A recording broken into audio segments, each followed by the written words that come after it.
1.5 વર્ષથી આવું છું. નવેમ્બર 2022 થી આવું છું. બરોબર. 52 રવિવાર થયા. 52 રવિવારમાં તમારા જીવનમાં કેટલો બદલાવ આવ્યો?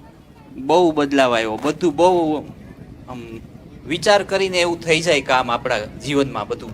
જે તમે મનથી ઈચ્છા કરો એ બધી કંઈ પણ ઈચ્છા કરી આમ સારું બધું ઘરમાં. અમને હું જ્યારે અહીંયા આવ્યો ને તો મારા એક સિસ્ટર ઓફ થઈ ગયા હતા, એટલે એમના માટે અમે આવ્યા હતા.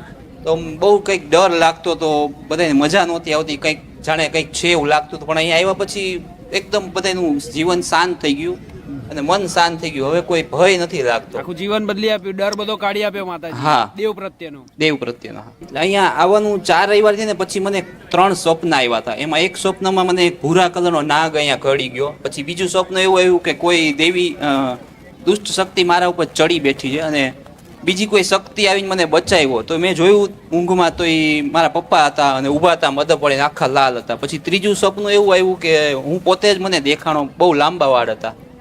એટલે પછી મેં અહીંયા સેવકને પૂછ્યું તો મને 4 વ્યવહાર કીધા. એટલે 4 વ્યવહાર હું 8-10 મહિનાથી કરું છું. અને 8મના નિવેદ હતા ને ત્યારે માતાજીએ કીધું હતું કે 5 અગરબત્તી તમે બહાર કરજો. તો એ મેં કરી, એટલે નિવેદ બહુ સરસ થયા અમારા. પણ સવારે 4:45 મને એક સપનું આવ્યું કે મારી પથારીમાં નાગ છે. તો હું દોડીને બહાર નીકળવા ગયો ને તો ડેલીની બહાર એક મોટો નાગ હતો 12 ફૂટ અને 5 માથા હતા. તો હું બહાર ન જઈ શક્યો. એટલે એમણે કીધું હતું કંઈક હશે તો દેખાશે. કઈ વાત તો તને પહેલા જ સપનામાં આલ્યું કે નાગ બતાવ્યો, પૂરો નાગ બચકું ભર્યું. હા.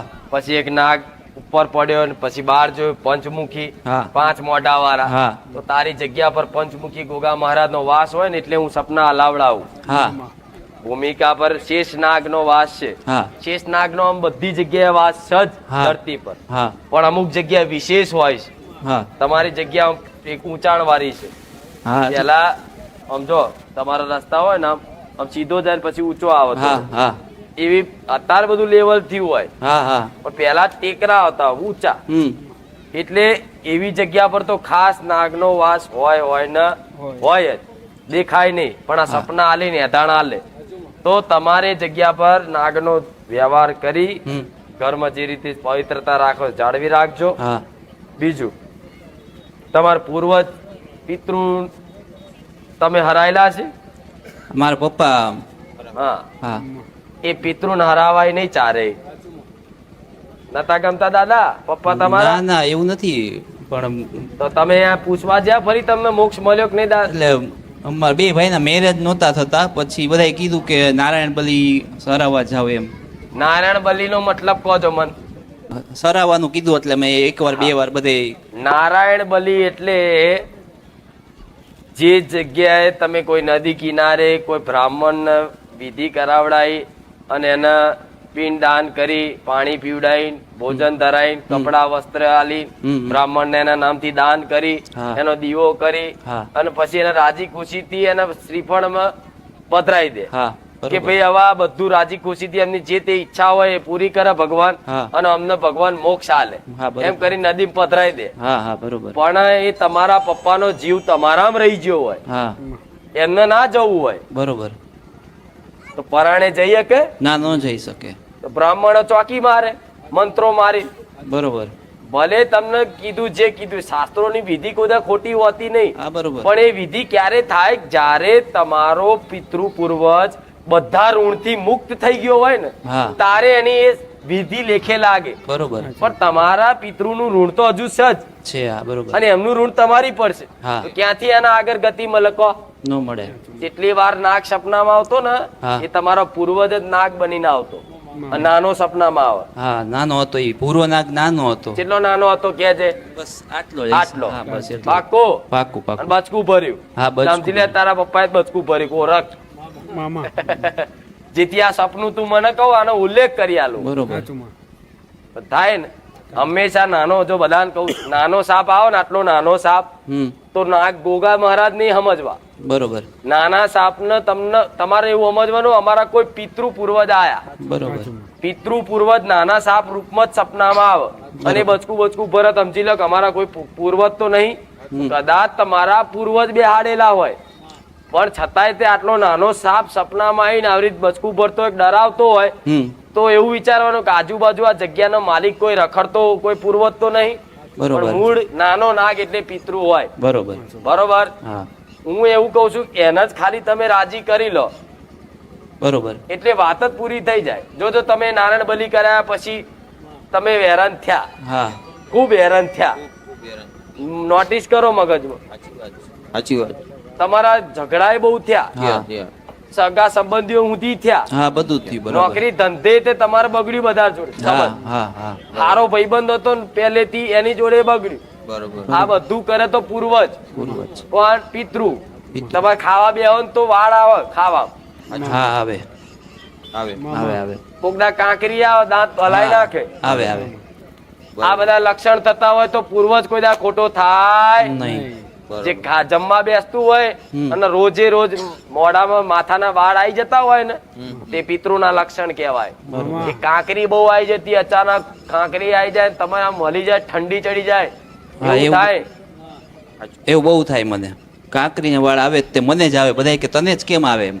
એવું કે હા મને આવે જ તે, બધાય નો આવ્યું હોય પણ મને આવ્યું હોય વાળ, મને જ આવે એમ સ્પેશિયલ. કે અમને જ કોઈ ન આવ્યું કાંકરી, તને ક્યાંથી આવી? અમારી રેસ્ટોરન્ટમાં ગોગા મહારાજ નીકળે નાના મોટા. અને અમે જૂનું ઘર છે ને એ લઈ લીધું ને તો ત્યાંય નાગ નાગણી દર્શન દીધા, પછી બીજું ઘર મોટું લીધું ત્યાંય નીકળ્યા, ને અમારું ધંધાનું સ્થળ છે ત્યાંય નીકળ્યા. મારા પપ્પા હતા ને તોય હાલમાં નીકળતા. હા, ભલે એ મહારાજની જગ્યા વસ્તુ જુદી, હું એ પિતૃની વાત કરી, હા. આ લક્ષણ બતાયા.